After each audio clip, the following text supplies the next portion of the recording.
हम इस वक्त प्राइम मिनिस्टर जो है डेनमार्क की उनके रेसिडेंस पर मौजूद हैं और यहीं पर ये बातचीत चल रही है। ये बायलैटरल जो आप देख रहे हैं इस वक्त हो रहा है, ये डैनिश प्राइम मिनिस्टर मेटे फ्रेडरिक का घर है और ये उनका प्राइवेट रेसिडेंस है। ब्योनवाक कासल इसे कहा जाता है। और ये देखिए यहीं पर प्रधानमंत्री नरेंद्र मोदी और उनकी बातचीत हो रही है।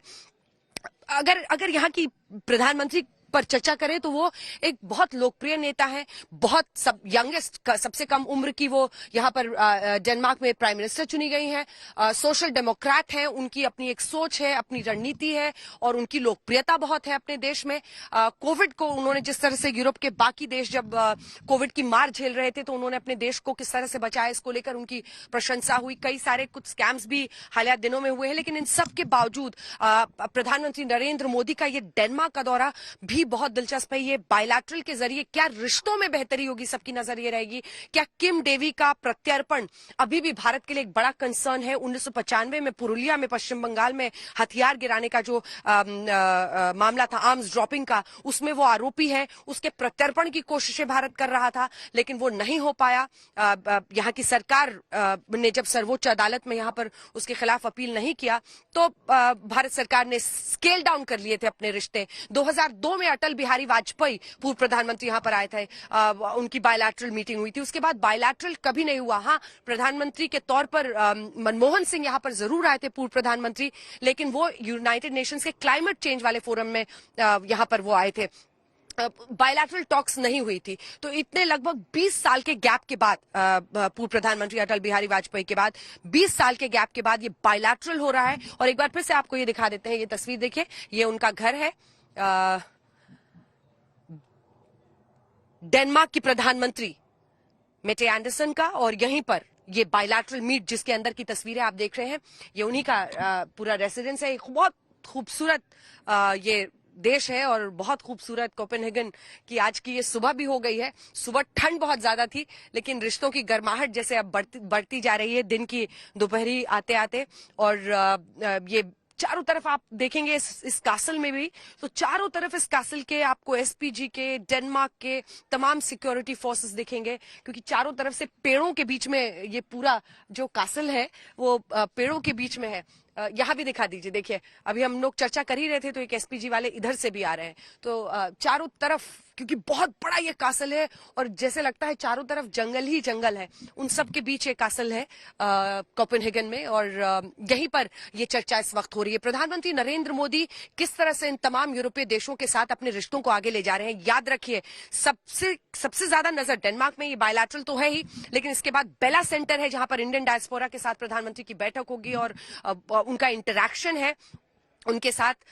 लेकिन सबकी नजर इस बात पर है कि कल जो नॉर्डिक समिट होने वाला है, क्योंकि आज प्रधानमंत्री डेनमार्क की प्रधानमंत्री से बातचीत कर रहे हैं, कल जो 4 मुल्क और शामिल हो रहे हैं जिसमें आइसलैंड, फिनलैंड, नॉर्वे, स्वीडन, तो इसमें अगर आप फिनलैंड और स्वीडन को देखें तो दोनों ही नेटो में शामिल होने की महत्वाकांक्षा रखते हैं। उस पर व्लादिमीर पुतिन, रूसी राष्ट्रपति, ने सीधी धमकी दी है कि अगर ऐसा होगा तो हम उनके खिलाफ जंग छेड़ेंगे।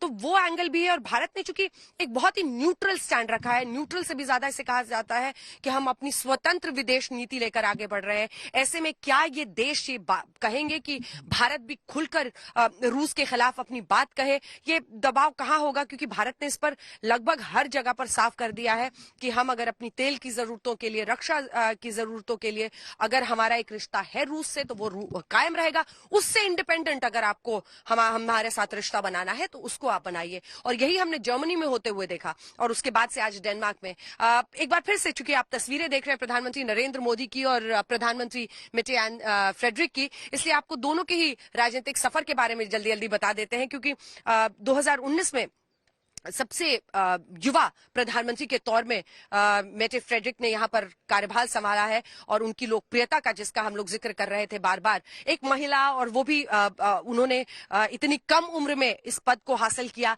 बहुत दिलचस्प किस्से हैं उनके बारे में। उन्होंने एक क्लाइमेट एक्टिविस्ट के तौर पर रेन फॉरेस्ट में पेड़ ना काटे जाएं, इसके लिए उन्होंने एक एक्टिविस्ट के तौर पर अपने राजनीतिक सफर की शुरुआत की थी और धीरे धीरे वो पॉलिटिक्स में आई और इसी में वो रह गए। उनके पिता एक स्टेनोग्राफर थे, उनकी माँ एक टीचर थी थी, लेकिन उनकी राजनीतिक महत्वाकांक्षा थी। उन्होंने शुरुआत से ही एक्टिविस्ट और उसके बाद से वो पॉलिटिक्स में आ गई, सोशल डेमोक्रेट लीडर बनी और सबसे कम उम्र में वो प्रधानमंत्री बन गई हैं डेनमार्क की। दूसरी तरफ प्रधानमंत्री नरेंद्र मोदी के सफर को देखें तो उन्होंने गुजरात में मुख्यमंत्री रहने के बाद प्रधानमंत्री देश के बने हैं और वो नए सिरे से भारत की कूटनीति को तमाम यूरोप के देशों के साथ भी आगे ले जा रहे हैं। ये सब कुछ देखिए उस साए में हो रहा है जो रूस यूक्रेन की जंग है।